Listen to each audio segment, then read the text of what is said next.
मोहतरम नाजरीन, अस्सलाम वालेकुम। मेरी आज की वीडियो तसव्वुफ के बारे में है। सूफी लफ्ज सफा से है। बाज ये भी कहते हैं कि रसूल अकरम सल्लल्लाहु अलैहि वसल्लम के ज़माने में बाद मुसलमान दरवेश और सहाबा कराम कबूतरों पर बैठा करते थे जो असहाबे सुफा कहलाते थे। इन्हीं लोगों को सूफी कहने लगे, लेकिन कदीम सूफिया ने इस बात पर इत्तफाक किया है कि लफ्ज़ सूफी को सूफ से निस्बत है। सूफ पश्मीना और ऊन को कहते हैं। अवलीन मुसलमान अमूमन ऊन के जुब्बे पहना करते थे। ये ऊनी जुब्बे फुकरा और फकर और सादगी का निशान समझे जाते थे, इसलिए ऊनी जुब्बे पहनने वालों को सूफी कहते थे। मौलाना रूम ने शरीयत के असरार के साथ साथ तरीक़त और हकीकत के मसाइल भी बयान किए हैं। शरीयत, तरीक़त और हकीकत का फ़र्क दफ्तर पंजम में इस तरह करते हैं। शरीयत एक शमा है जो हमें रास्ता दिखाती है। जब हम शमा की रोशनी की मदद से रास्ते पर चल निकलते हैं तो ये रास्ता तरीक़त और हकीकत कहलाता है, और जब हम इस रास्ते पर गामज़न होकर मंजिल पर पहुंचते हैं तो ये मंजिल मकसूद हकीकत है। मौलाना के इस बयान से वाज़ेह हो जाता है कि उनके नज़दीक शरीयत और तरीक़त अलग अलग मसलक नहीं बल्कि तरबियत नफ्स की ये दो मंजिलें हैं। एक मंजिल तय करके हम दूसरी मंजिल में आते हैं। मशहूर सूफिया के बारे में अल-कैशरी एक बहुत बड़े सूफी लिखते हैं कि रसूल पाक सल्लल्लाहु अलैहि वसल्लम की वफात के बाद वो मुसलमान बेहतरीन मुसलमान ख्याल किए जाते थे जिनको हज़रत सल्लल्लाहु अलैहि वसल्लम का सहाबी होने का शर्फ हासिल था।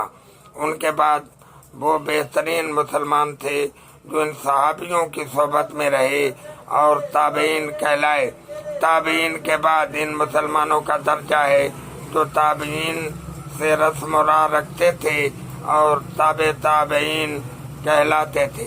इन लोगों के बाद रफ्ता रफ्ता इस्लामी अकायद में कुछ फर्क आने लगा, लेकिन उस वक्त भी ऐसे मुसलमान मौजूद थे जो इस्लामी अकायद के पुरजोश मुबल्लिग थे और जगह जगह उनकी अकायद की अशात करते थे। ये मुसलमान सूफी कहलाते थे। अवलीन सूफिया जहाँ तौहीद और दीनदारी की तलकीन करते थे, वहाँ मकाम इंसानी की अज़मत, उम्मीद और रजा और तरबियत नफ्स की भी तालीम देते थे।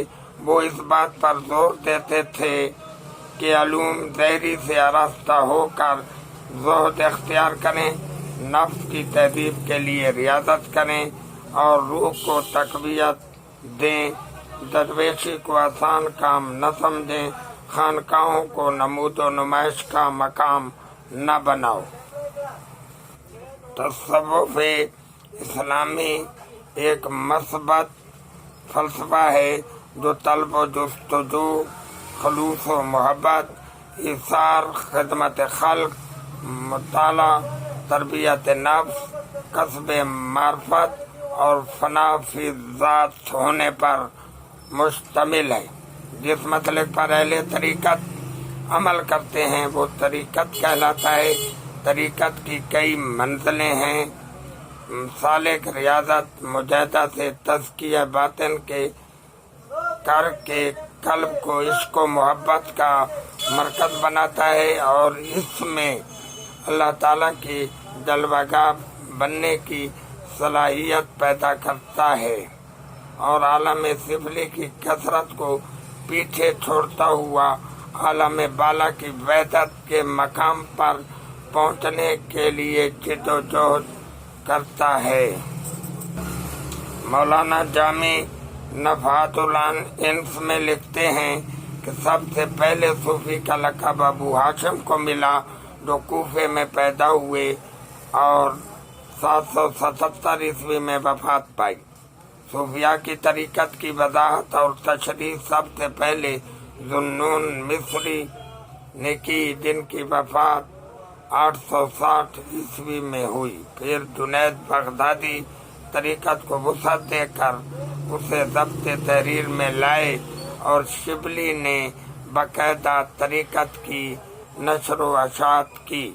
اولین صوفیہ میں ابراہیم بن ادھم، داؤد طائی، فضیل بن عیاض، معروف قرخی، حسن بصری، رابعہ بصری، شفیق بلخی خاص طور پر قابل ذکر ہیں۔